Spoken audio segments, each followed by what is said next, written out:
à natureza e obedecer à criação por ela mesma. Não, nós precisamos obedecer por Deus. Ou seja, porque nós vemos um projeto de Deus. A verdadeira ecologia cristã, ela parte de uma obediência ao Criador. Tem sempre o Criador diante dos olhos. Vê que as criaturas nos são inferiores a nós. Porque Deus disse ao homem, crescei e multiplicai-vos e dominai a terra. Nós exercemos um domínio sobre a terra, mas esse domínio é um domínio não absoluto, não de um déspota, não de um ditador, mas um domínio de quem é dominado. Ou seja, dominus, domínio vem de dominus, Senhor. Deus é nosso Senhor. Ora, uma vez que Ele é meu Senhor e Criador de tudo isto, eu posso dominar, mas estarei sempre dominando em sintonia com o projeto de Deus. Foi isso que o Papa Bento XVI tentou explicar quando uma vez num discurso, se não me engano, um discurso que ele fez à Cúria Romana, na sua tradicional alocução de Natal, o Papa Bento XVI falou de uma ecologia baseada no homem. Uma ecologia que inclui também o homem. Não tem sentido nenhum nós agora querermos fazer a ecologia para preservar as nossas florestas, preservar o mico-leão dourado, ou preservar, sei lá, as baleias, e não fazermos uma ecologia para preservar o ser humano. Que sentido tem esses movimentos políticos ecológicos estarem todos associados com o abortismo, por exemplo? Porque de fato estão, isso daqui não é uma conjectura do padre Paulo Ricardo. Vejam, enquanto nós assistimos certos agentes de pastoral fazendo discursos inflamados para salvar a Mãe Terra, você não via esses mesmos discursos inflamados quando a campanha da fraternidade sobre a vida se passava quase desapercebido o tema do aborto. Notou isso? Que ninguém falava de aborto.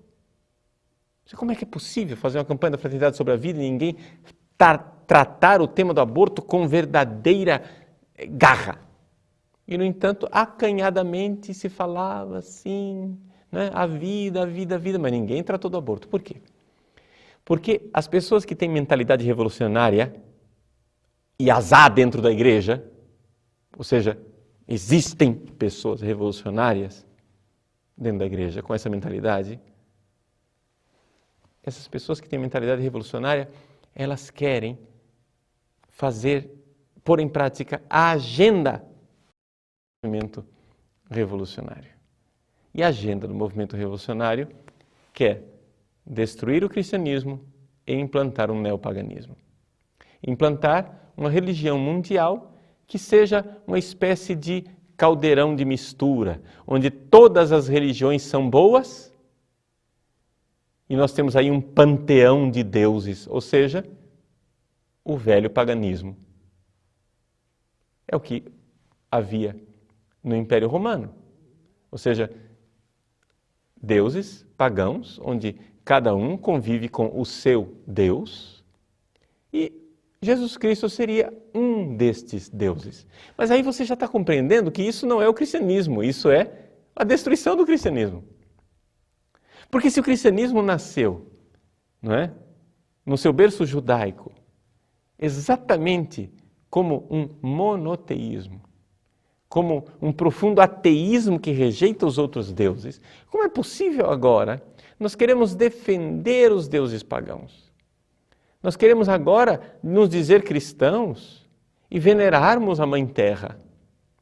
Nos dizer cristãos e começar a venerar as forças cósmicas, a força da água, que é Iemanjá, Netuno, Poseidon.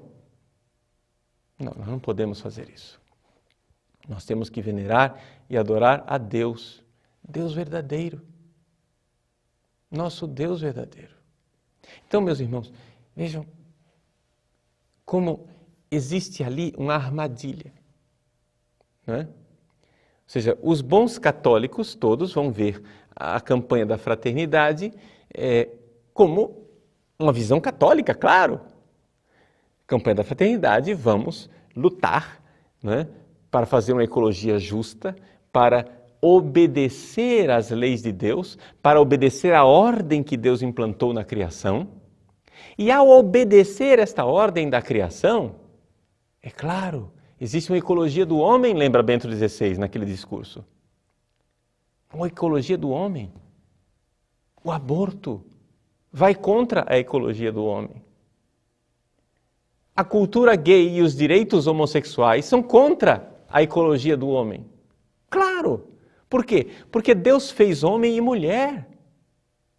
Quando Deus fez o homem e a mulher, um para o outro, e você se revolta dizendo, não, mas eu quero homem com homem, mulher com mulher, você está indo contra a ecologia do homem.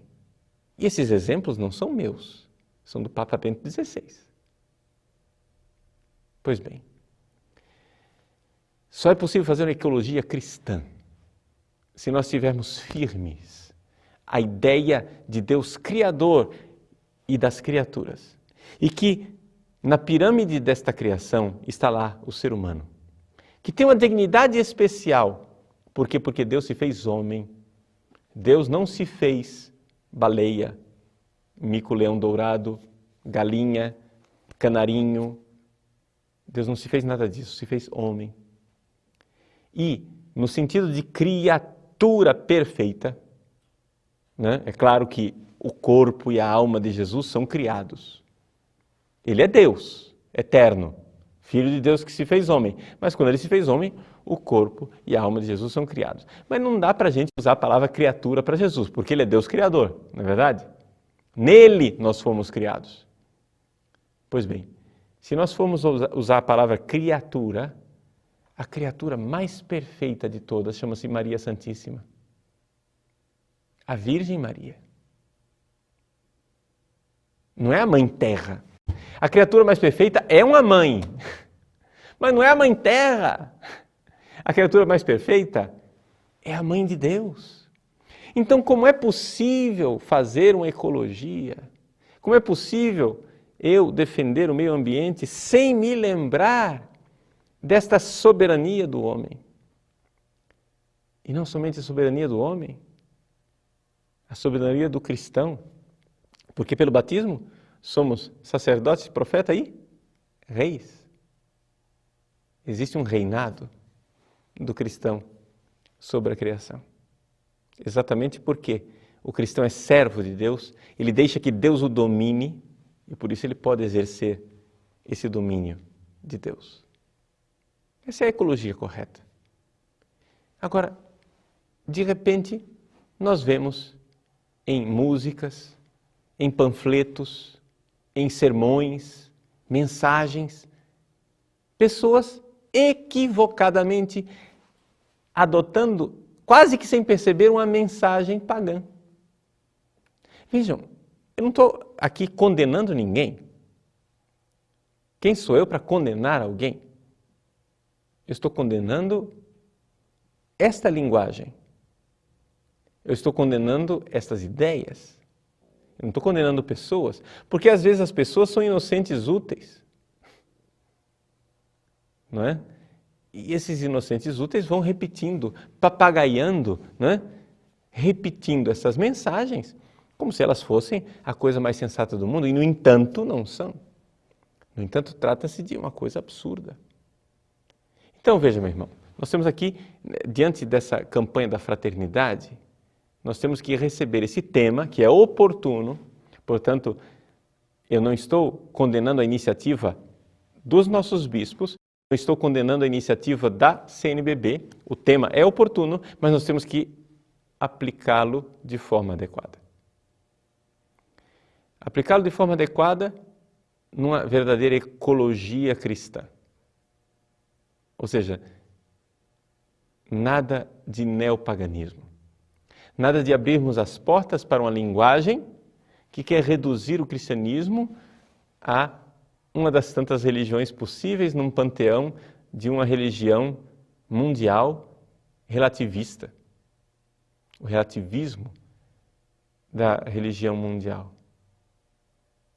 Meus irmãos, nós não podemos voltar ao sonho do Império Romano, ao sonho de um governo mundial com uma religião mundial. Infelizmente, existem cristãos, católicos, padres, bispos até, que estão iludidos com isso. Trabalhando, às vezes conscientemente, às vezes inconscientemente, para um governo mundial. Para se fazer um governo onde todos os povos viverão em paz harmonicamente. E a ecologia é um instrumento ideológico poderoso para a implantação de um governo mundial. Por quê? Porque, vejam só, toda essa coisa, essa ideia de que existe um aquecimento global, número 1, e que este aquecimento global está sendo causado por seres humanos. Vejam, eu não sou meteorologista, eu não sou estudioso, portanto, não cabe a mim provar nada. Mas simplesmente digo o seguinte: primeiro, há que se provar que realmente está acontecendo um aquecimento e há que se provar que realmente este aquecimento tem origem humana. Existem inúmeros cientistas debatendo isso e contestando essa afirmação. Não sou eu. A afirmação é contestada. Mas veja, independente do fato de que esteja ou não acontecendo este aquecimento global e que esse aquecimento seja por causa humana, né? Ou seja um aquecimento antropogênico, não é? Que está sendo gerado pelo homem. Muito bem. Independente disso ser verdade ou não, esta ideia está sendo usada como um navio quebra-gelo para implantar um governo mundial. Por quê? Porque se está acontecendo um aquecimento global, isso é um problema mundial. Ora, um problema mundial só pode ser resolvido por um governo mundial. Entendeu? Pam, pam, de repente aparece aí o governo mundial como o salvador da pátria. E então, o que é que nós estamos vendo concretamente na geopolítica, ou seja, na política planetária? Que os governos locais transformam-se em governos cada vez mais regulatórios, não é? Então, eles entram na sua vida, então você não pode fumar, você não pode usar desodorante, você não pode acender o ar-condicionado, você não pode fazer tal coisa, e você vai passando tanta regulamentação, tantas leis, as pessoas vão perdendo a liberdade, perdendo liberdade. E na proporção em que esses governos locais vão ficando cada vez mais controladores e opressivos, quanto mais poder eles têm sobre a sua população, inversamente, eles vão perdendo a autonomia. E esses governos nacionais vão obedecendo cada vez mais a deliberações que vêm das Nações Unidas, que vêm desses encontros mundiais, etc, etc. Então, vamos perdendo a soberania. Então, um país como o Brasil não é mais um país soberano, ou seja, quem vai dizer se nós vamos ou não vamos gastar petróleo não é o povo brasileiro em votação que vai eleger os seus deputados e senadores, que no Congresso irão passar leis que vão decidir o que nós iremos fazer ou não do nosso petróleo. Mas é o processo inverso. Ou seja, deliberações da ONU, deliberações de encontros internacionais, de governos mundiais virtuais que já se auto-arrogam esse direito de governar as nações, ditam aos governos: olha aqui, vocês baixem